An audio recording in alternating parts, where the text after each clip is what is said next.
السلام علیکم، میرا نام ہے شویتا۔ السلام علیکم، میرا نام ہے اندر اور آپ سب کا سواگت ہے ہمارے چینل میں۔ ابھی ہم قرآن کلاس کا ایپیسوڈ 2 کا پارٹ 1 آئیے دیکھیں گے۔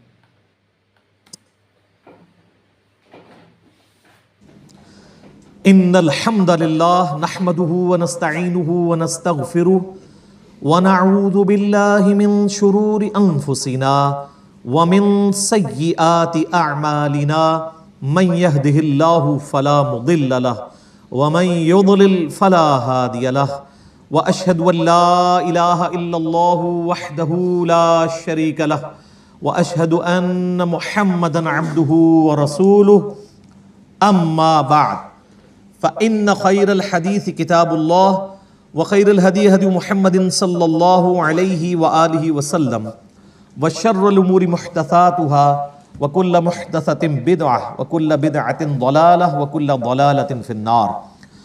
أعوذ بالله السميع العليم من الشيطان الرجيم من همزه ونفخه ونفثه. بسم الله الرحمن الرحيم. رب اشرح لي صدري ويسر لي امري واحلل عقدة من لساني يفقهوا قولي. بسم الله الرحمن الرحيم. ان الله وملائكته يصلون على النبي يا ايها الذين امنوا صلوا عليه وسلموا تسليما. اللهم صل على محمد وعلى ال محمد كما صليت على ابراهيم وعلى ال ابراهيم انك حميد مجيد. اللهم بارك على محمد وعلى آل محمد كما باركت على إبراهيم وعلى آل إبراهيم إنك حميد مجيد. اللهم ربنا آتنا في الدنيا حسنة وفي الآخرة حسنة وقنا عذاب النار. ربنا آتنا من لدنك رحمة وهيئ لنا من أمرنا رشدا. لا إله إلا أنت سبحانك إني كنت من الظالمين. حسبنا الله ونعم الوكيل. يا حي يا قيوم برحمتك استغيث ولا حول ولا قوة الا بالله العلي العظيم. آمین. الحمدللہ آج 27 اکتوبر 2019 کو سنڈے کے دن قرآن کلاس نمبر 02 میں ہم انشاءاللہ تعالی قرآن حکیم کا جو تعارف کا سلسلہ میں نے شروع کیا تھا اس میں 40 پوائنٹس ڈسکس کرنے تھے. 10 پوائنٹس ہم نے پچھلی دفعہ ڈسکس کر لیے تھے. آج کی 55 منٹ کی کلاس میں ہم انشاءاللہ 11 نمبر پوائنٹ سے آنورڈ سٹارٹ کریں گے انشاءاللہ. علمی پوائنٹ نمبر 11 وہ ہے میرے بھائیوں، قرآن حکیم کا 2/3 حصہ جو ہے وہ مکی قرآن پر مشتمل ہے اور 1/3 حصہ مدنی قرآن پہ ہے. مکی قرآن جو ہے اس کا مرکزی ٹاپک عقیدہ توحید، عقیدہ آخرت اور عقیدہ رسالت ہے، جبکہ مدنی قرآن جو ہے یہ ایڈریس کرتا ہے امت محمدیہ صلی اللہ علیہ وآلہ وسلم جو ایک امت کی فارم میں سامنے آئی. اس کے لیے گائیڈ لائنز کیا ہیں، شریعت کے احکامات کیا ہیں. شریعت کا جو بلو پرنٹ ہے وہ سورۃ البقرہ ہے اور اس کے جو تکمیلی احکام ہیں وہ سورۃ النساء اور سورۃ المائدہ کے اندر آئے. اسی طریقے سے پارہ نمبر 28 آلموسٹ پورے کا پورا جو ہے وہ مدنی قرآن ہے اور بڑا امپورٹنٹ ہے. خصوصاً جو نبی صلی اللہ علیہ وآلہ وسلم نے ریولوشن بلند کی تھی اس میں جو جہاد والا عنصر ہے اور پھر منافقین سے جو مسلمانوں کو تکلیفیں اٹھانی پڑیں، ایک جماعتی زندگی میں اس طرح کے ایشوز کو کیسے ریزالو کرنا ہے، وہ قرآن حکیم کا بڑا اہم ترین پورشن ہے جو پارہ نمبر 28 ہے. وہ سارے کا سارا مدنی ہے اور سب سے بڑا جو پورشن ہے وہ شروع کے آلموسٹ 6.5 پارے ہیں. علمی پوائنٹ نمبر 12 وہ ہے میرے بھائیوں، قرآن حکیم کا جو 1/3 مدنی قرآن ہے اس کا بھی 2/3 حصہ پہلے 6.5 پاروں میں کور ہے.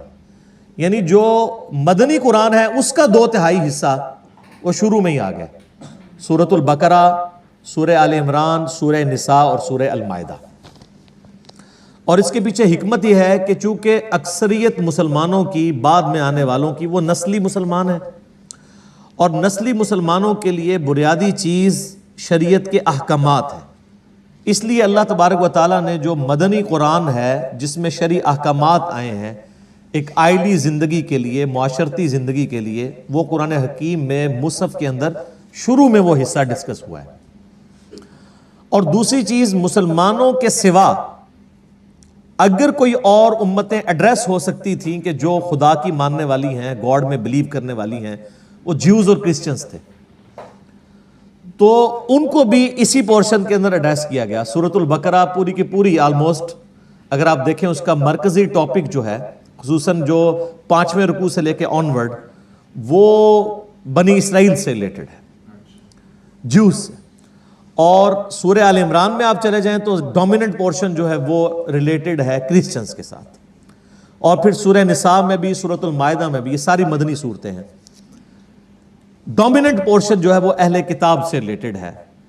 ویسے تو ہم بھی اہل کتاب ہیں، سنن نسائی الکبریٰ کے اندر صحیح سند کے ساتھ حدیث موجود ہے، نبی صلی اللہ علیہ وآلہ وسلم نے امت محمدیہ صلی اللہ علیہ وآلہ وسلم کو بھی اہل القرآن کہا ہے۔ تو اہل القرآن ہونے کی وجہ سے ہم بھی اہل کتاب تو ہیں۔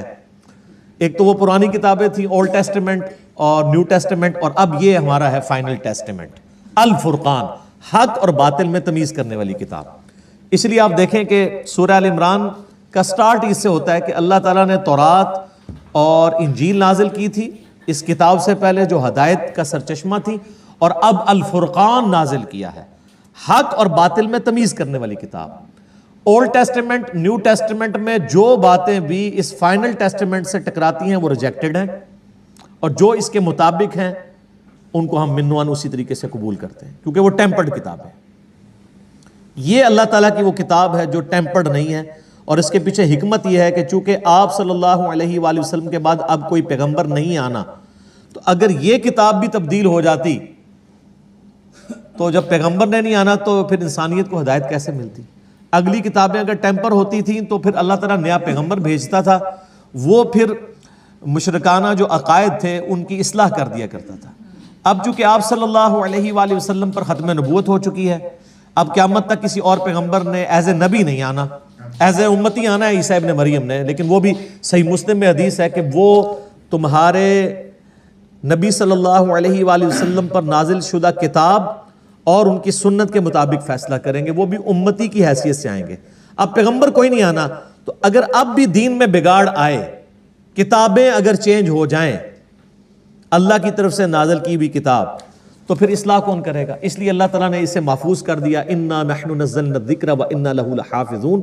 بے شک اس الذکر، دی ریممبرنس، بڑی یاد دلانے والی، اللہ کی یاد دلانے والی کتاب، اس کو ہم نے نازل کیا اور ہم ہی اس کی حفاظت کرنے والے ہیں۔ تو اس کے اندر حکمت ہے، چونکہ نبی علیہ السلام کی نبوت قیامت تک کے لیے ہے، لہٰذا آپ صلی اللہ علیہ وآلہ وسلم کی کتاب کو اللہ تعالیٰ نے قیامت تک کے لیے محفوظ کر دیا۔ آج اگر کسی کو ہدایت ملنی ہے تو اسی کتاب کے ذریعے ملنی ہے۔ یہ اللہ تعالیٰ کی طرف سے بہت بڑا انعام ہے امت محمدیہ صلی اللہ علیہ وآلہ وسلم کے لیے۔ تو جیوز اور کرسچنز کو ایڈریس کیا گیا اس مدنی پورشن کے اندر، مسلمانوں کو ایڈریس کیا گیا۔ ظاہر مسلمان بھی اہل کتاب اس اعتبار سے ہیں کہ ہم بھی اہل القرآن ہیں، قرآن بھی اللہ کی کتاب ہے، نہ صرف کتاب ہے بلکہ کلام بھی ہے۔ علمی پوائنٹ نمبر 13، میرے بھائیو، قرآن حکیم آج بھی عربک لٹریچر کی چوٹی کی کتاب ہے، اور جب لٹریچر کی بات ہوگی پھر ریلیجن سے ہٹ کر جو لٹریچر کی فیلڈ کے لوگ ہیں، ایکسپرٹس ہیں، ان کی رائے کو مانا جائے گا۔ یعنی اگر آج آپ انگلش زبان میں بات کریں گے، انگلش زبان کے کسی لفظ کے اوپر بحث کریں گے، اس کی پروننسیشن کیا ہے، تو آپ آکسفورڈ ڈکشنری کی طرف جائیں گے، اور بعض اوقات ڈکشنری میں بھی وہ چیزیں اس طریقے سے موجود نہیں ہوتی ہیں جو نسل در نسل ایز اے لنگوسٹک چل رہی ہوتی ہیں۔ آج ایک نان مسلم گورا وہ اتھارٹی ضرور مانا جائے گا انگلش زبان میں، اور ایک مسلمان کو صرف مسلمان ہونے کی وجہ سے انگلش میں اتھارٹی نہیں مانا جائے گا جب تک وہ انگلش لٹریچر کو جانتا نہیں ہوگا۔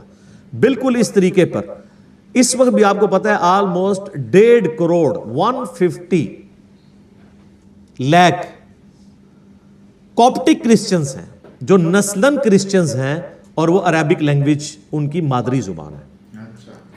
ان میں بھی چوٹی کی بک کے طور پر، اللہ کی کتاب کے طور پر نہیں، لیکن عربک لنگوسٹک کی چوٹی کی بک کے طور پہ قرآن حکیم کو مانا جاتا ہے، پڑھایا جاتا ہے۔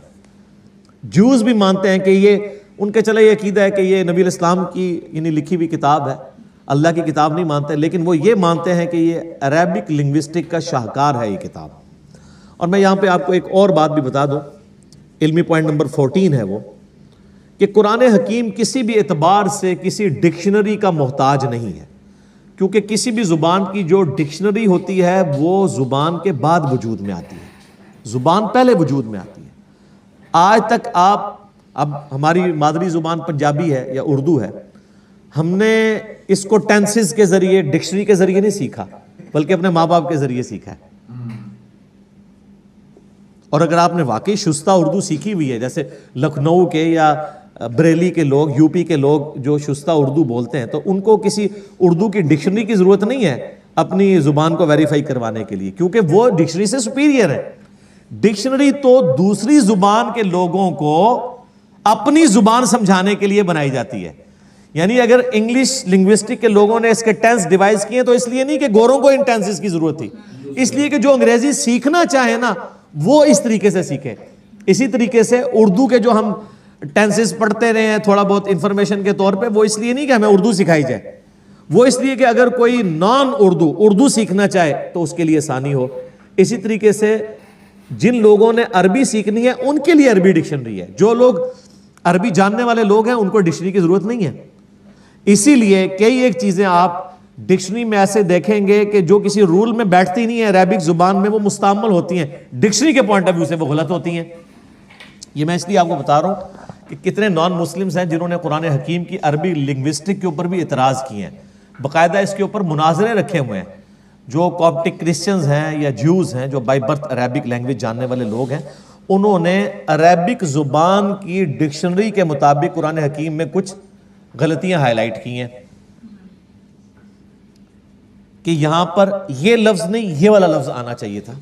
مثال کے طور پر قرآن حکیم میں آپ کو کئی جگہ ملے گا کہ اللہ تعالیٰ انبیاء کرام علیہ السلام کو پلورل کے سیغے سے مخاطب کرتا ہے، جمع کے سیغے سے، لیکن بعد میں جو بات ہو رہی ہوتی ہے وہ سنگولر کے سیغے میں۔ یعنی قوم عاد نے رسولوں کا انکار کیا، وہ کہتے ہیں جی قوم عاد نے تو ایک رسول کا انکار کیا تھا، یہ جمع کا سیغہ کیوں آیا ہے؟ تو اب قرآن حکیم صرف لٹریچر کی کتاب نہیں ہے، یہ ایک دعوت بھی ہے، تذکیر بھی ہے، نصیحت بھی ہے۔ تو پھر ہم ان کو بتاتے ہیں کہ چونکہ قرآن کی ڈاکٹرائن یہ ہے کہ جس نے ایک رسول کا انکار کیا اس نے سارے رسولوں کا انکار کیا۔ لا نفرق بین احد من رسولی، ہم رسولوں میں ایمان لانے میں فرق نہیں کرتے۔ آج اگر کوئی شخص سارے انبیاء کو مانے، عیسیٰ ابن مریم کا انکار کر دے علیہ السلام، چاہے وہ نبی علیہ السلام کے لیے اپنی جان بھی دینے کے لیے تیار ہو جائے، ہم اسے کافر کہیں گے، کیونکہ ایک پیغمبر کا انکار بھی سارے نبیوں کا انکار ہے۔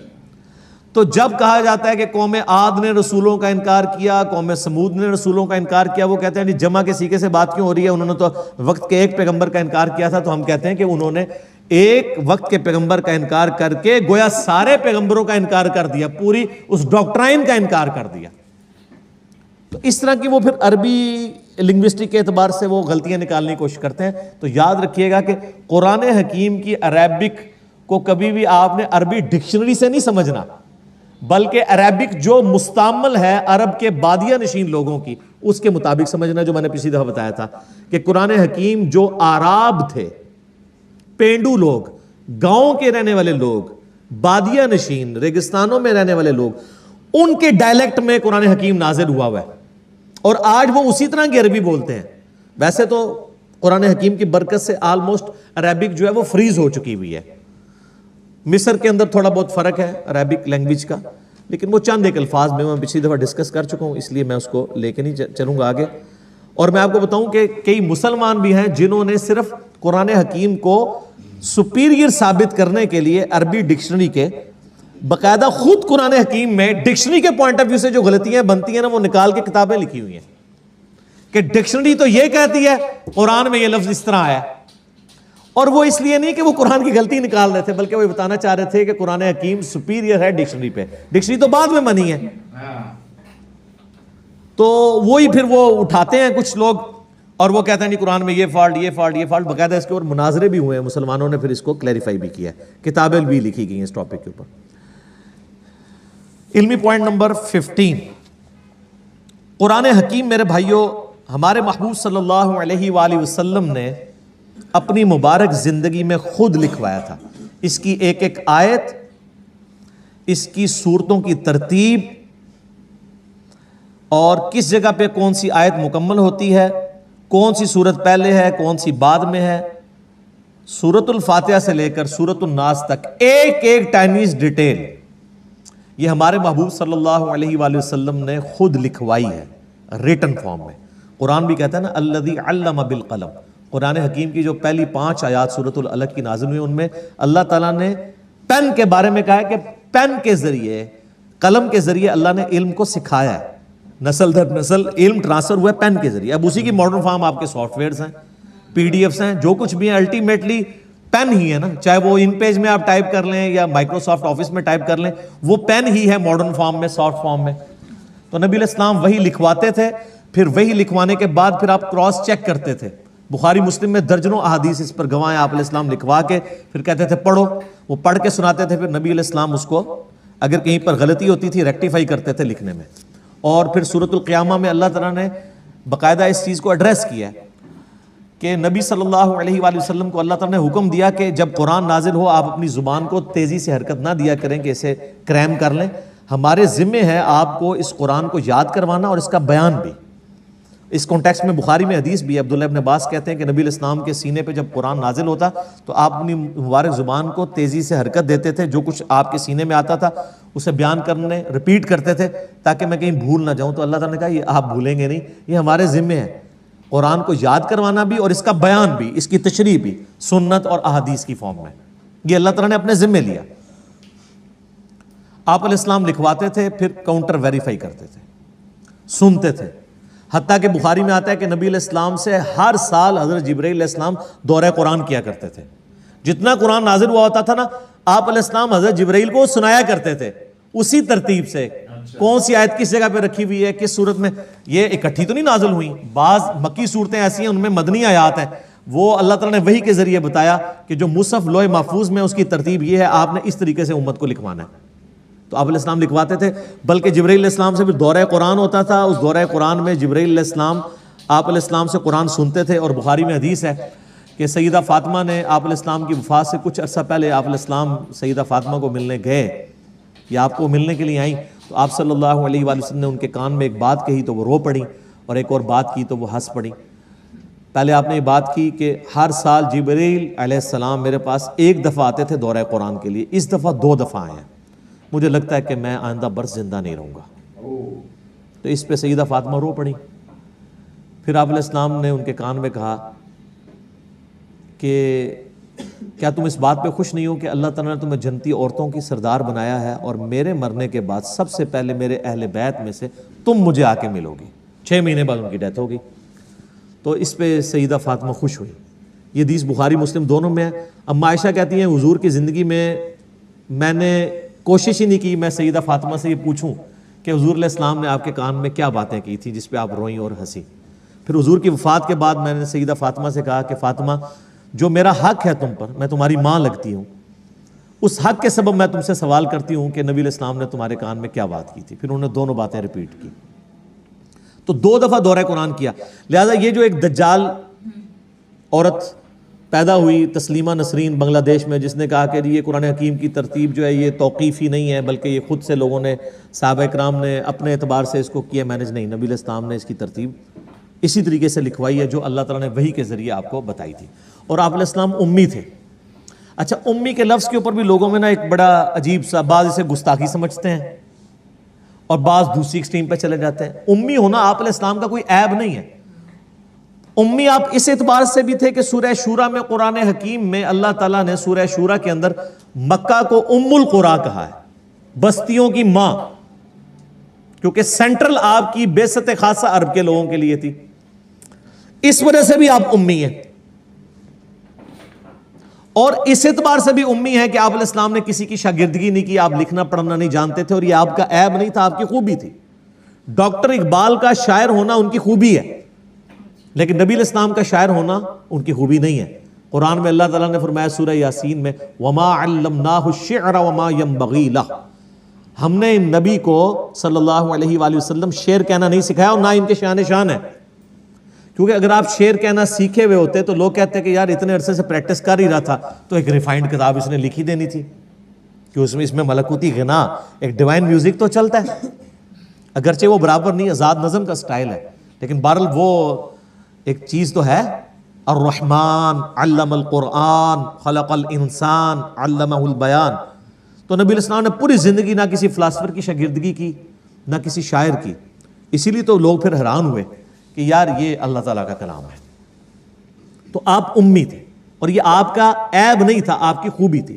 اور اس کا ذکر اللہ تعالیٰ نے سورۃ العنکبوت میں کیٹاگوریکل اس حوالے سے مینشن کیا ہے کہ آپ علیہ السلام کی یہ خوبی کیسے بن گئی.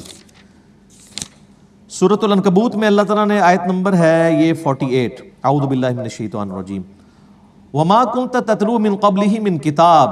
اور اے نبی صلی اللہ علیہ وآلہ وسلم اس کتاب کے نزول سے پہلے آپ کسی کتاب میں سے کوئی چیز پڑھ نہیں سکتے تھے, یعنی آپ کی کمپیٹنسی نہیں کہ آپ پڑھ سکیں. ولا تخطہ بیمینک, اور نہ آپ اپنے دائیں ہاتھ سے کچھ لکھ سکتے تھے, نہ آپ لکھنا جانتے تھے نہ پڑھنا جانتے تھے. اذا لارتاب المبطلون, اگر ایسا ہوتا تو یہ بات شک والوں کو شک میں ڈال دیتی کہ یہ کتاب آپ نے خود لکھ لی ہے. اب تو کوئی کہہ نہیں سکتا کہ آپ لکھنا پڑھنا جانتے, تو یہ آپ نے کیسے کتاب لی؟ یہ آپ نے نہیں لکھی, اللہ نے آپ کے دل پر نازل کی. بل ہوا آیات بینات, بلکہ یہ تو اللہ کی آیات ہیں. فی صدور الذین اوتوا العلم, ان کے سینوں میں جن کو اللہ نے علم دیا ہے. وما یجحد بآیاتنا الا الظالمون, اور ہماری آیات سے تو انکار نہیں کرتے مگر ظالم لوگ. وقالوا لولا انزل علیہ آیات من ربی, اور یہ کہتے ہیں کہ اس نبی کو کوئی معجزہ کیوں نہیں ان کے رب کی طرف سے دیا گیا. اچھا, یہ آیت قرآن میں درجنوں دفعہ آتی ہے اور ایک بندہ حیران ہو جاتا ہے کہ ہم تو بچپن سے اتنے حضور کے معجزے سن رہے ہیں اور قرآن میں بار بار کافر اعتراض ہی کر رہے ہیں کہ آپ کو معجزہ کیوں نہیں دیا گیا. معجزات ہیں بخاری مسلم میں, ٹینجیبل فارم میں, فزیکل فینومینا آف نیچر توڑنے والے حسی معجزات, لیکن قرآن حکیم میں جو وہ معجزات وہ ڈیمانڈ کرتے تھے نا, وہ سورہ بنی اسرائیل میں ہے جس میں میں نے 4 لیکچر دیے, مثلا number 131 A B C D. 9 معجزات وہ مانگتے تھے. وہ کہتے تھے ہمارے سامنے آسمان پہ چڑھ کے بتاؤ, اور صرف چڑھنے کو نہیں مانیں گے, اوپر سے ہمارے سامنے یوں کتاب لے کے نازل ہو, آپ یوں اشارہ کرو تو آپ کے لیے نہریں رواں ہو جائیں, باغات میں پھل اگنے شروع ہو جائیں. تو اللہ تعالیٰ نے ساری باتوں کے جواب میں کہا کہ تم کہتے ہو میں ایک بشر ہوں, ایک انسان ہوں. تو معجزہ نبی علیہ السلام کا جس پہ دعوی نبوت ہے نا, وہ ایک ہے, وہ یہ کتاب ہے, کیونکہ قیامت تک کے لیے نبوت ہے. آج آپ علیہ السلام کی جو بخاری مسلم میں معجزات ہیں کہ آپ علیہ السلام نے پانی کے ایک پیالے میں ہاتھ رکھا تو 1500 صحابہ نے وہ پانی پیا, جانوروں کو پلایا, سٹور کر لیا. اور بخاری مسلم میں جابر بن عبداللہ کے الفاظ ہیں واللہ اگر ہم 1,00,000 بھی ہوتے تو وہ پانی زیادہ تھا جو ایک پانی کے پیالے میں سے آپ کی مبارک انگلیوں سے نکل رہا تھا. اور واللہ یہ معجزہ جو ہے نا حضرت موسیٰ کے معجزے سے بھی بڑا ہے. حضرت موسیٰ علیہ السلام تو پتھر پہ آسا مار کے پتھر سے پانی نکل آتا ہے, گوشت میں سے پانی نہیں نکلتا. لیکن اس کو دعوی نبوت کے لیے کلیم نہیں کیا گیا, یہ تو صحابہ کے سامنے ہوا. دعوی نبوت کے لیے صرف قرآن ہے, کیونکہ ہم اس معجزے کی ویڈیو نہیں نا آج دکھا سکتے. کس طرح کلیم کریں قرآن کی؟ ہم کہتے ہیں یہ لے چیک کریں, اس کو سائنس پہ پیش کریں, کسی اعتبار سے چیک کریں. تو ادھر ہی اللہ تعالیٰ نے اس ٹروتھ کو ریویل کیا. یہ کہتے ہیں یہ کافر کہ نبی علیہ السلام پہ معجزہ کیوں نہیں نازل کیا گیا. قل انما الآیات عند اللہ, اے نبی فرما دیجئے کہ معجزے تو اللہ کے پاس ہے. وانما انا نذیر مبین, اور میں تو صرف ڈر سنانے والا ہوں. اولم یکفیہم, کیا ان کے لیے یہ معجزہ کافی نہیں ہے؟ انا انزلنا علیک الکتاب یتلی علیہم, کہ ہم نے ان کے اوپر کتاب نازل کی ہے جو ان پہ تلاوت کی جاتی ہے. یعنی نبی علیہ السلام کا واحد معجزہ کیا ہے؟ قرآن. یہ بڑا مشکل ٹاپک ہے, کیونکہ اس ٹاپک کو ڈسکس کریں گے تو گستاخی کا فتویٰ لگ جائے گا. اچھا جی, باقی معجزات کو نہیں مانتے؟ وہ مانتے ہیں, کلیم نہیں کرتے ان کو نبوت کی دلیل پہ, کیونکہ ہم اس کو پیش نہیں کر سکتے. کون فزیکلی اس کو چیک کروا سکتا ہے؟ آج جوس پیش کر سکتے ہیں حضرت موسیٰ علیہ السلام کا عصا نکال کے بھی لے آئے, وہ تابوت سکینہ میں کہتے ہیں پڑا ہوا ہے, لے آؤ, لاؤ اسے اجدا بنا کے بتاؤ. نہیں. عیسائی حضرت عیسیٰ علیہ السلام کے مردہ زندہ کرنے کو ویڈیو دکھا سکتے ہیں. تو ہم جس کی بنیاد پہ نبی علیہ السلام کے لیے پروفٹ ہونا کلیم کر رہے ہیں, ہم کہتے ہیں یہ لیں دیکھیں فزیکل فارم میں آپ کے سامنے یہ معجزہ ہے. تو یہ قرآن حکیم کی آیات اس پر ثبوت ہیں کہ یہ کتاب ہے جو معجزہ ہے. ان فی ذلک لرحمہ, اس میں ہے بے شک اس میں ہے رحمت و ذکر لقوم یؤمنون, اور اس میں نصیحت ان کے لیے جو بات ماننا چاہیں گے. جو بات نہیں ماننا چاہتے ان کے لیے کوئی نصیحت نہیں ہے, جو بات ماننا چاہے گا اس کے لیے کتاب اللہ میں نصیحت ہے.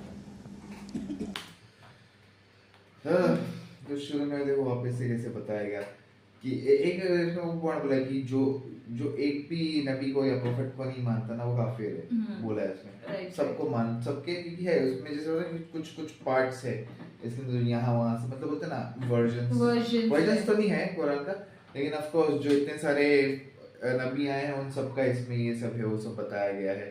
صحیح بات ہے, صحیح بات ہے. وہ بھی جہاں پہ انہوں نے بولا نا کہ اردو لینگویج یا عربک لینگویج, عربک لینگویج, اس میں بھی کچھ لفظ ہے جو تمہیں مطلب بولتے ہیں نا کچھ میننگ کچھ اور نکلتا ہے. جیسے ان کا بولنا صحیح, پہلے کبھی بھاشا بنتی ہے بعد میں ڈکشنری بنتی ہے. رائٹ ٹھیک ہے, تو ایک ایگزامپل دیا جا کے اس کا مطلب نہیں لوگ کچھ اور سمجھتے, بٹ ایکچوئل مطلب یہ نکلا کیونکہ اس کے پیچھے بھی بکس بنی ہے, انہوں نے ڈیٹیل میں بتائی ہے. ڈکشنری کا بھی ڈیفینیشن کیا ہے, جیسے فار ایگزامپل میرے کو بھی پنجابی آتی, ہندی آتی, ہم لوگ کسی کو سمجھ we need the explanation dictionary چاہیے, تو وہ سب بتایا گیا ہے. مطلب کافی ابھی بھی انٹروڈکشن پارٹ میں انٹروڈکشن اتنا ڈیپ ہے, اور اوپر سے بھی اور بتا رہے ہیں کہ کیسے اس میں مینشن کیا گیا ہے کہ کیسے انہوں نے لکھا ہے. ان کو ان کو لکھنا نہیں آتا تھا, ان کو پڑھنا بھی نہیں آتا تھا, پر اللہ بولتے تم بھولو گے نہیں, آرام سے بات کرو, آرام سے بولو اور لکھواؤ اسے. تو لکھواتے تھے ویسا. تو اور کیسے جبرائیل آتے تھے ان کے پاس ہمیشہ ہر سال, اور ایک 2 بار آئے تھے. ہاں, تو اس میں پھر وہ فاطمہ جی کو انہوں نے بتایا, پہلے رو پڑی بعد میں خوش ہو گئی اس میں, تو وہ سب قصہ ہے. اور وہ ریئل میں بھی ایسے ہوا ہے نا جہاں پہ انہوں نے کہا ہاں, پھر وہ 6 مہینے تو بھی چاہیے جس سے بولا, پھر اور بعد میں پانی والا قصہ. تو ہمیں کافی یہ سب تو پتا بھی نہیں ہمیں, اس کے پہلے بھی اتنے ویڈیوز ہیں کہ اب تک پتہ نہیں, بٹ اب اور ڈیٹیل میں پتہ لگ رہا ہے, تو اچھا ہی ہے. ٹھیک ہے, ہم اور دیکھیں گے آگے. تب تک کے لیے ویڈیو کو like, subscribe, share, comment, click on the bell icon.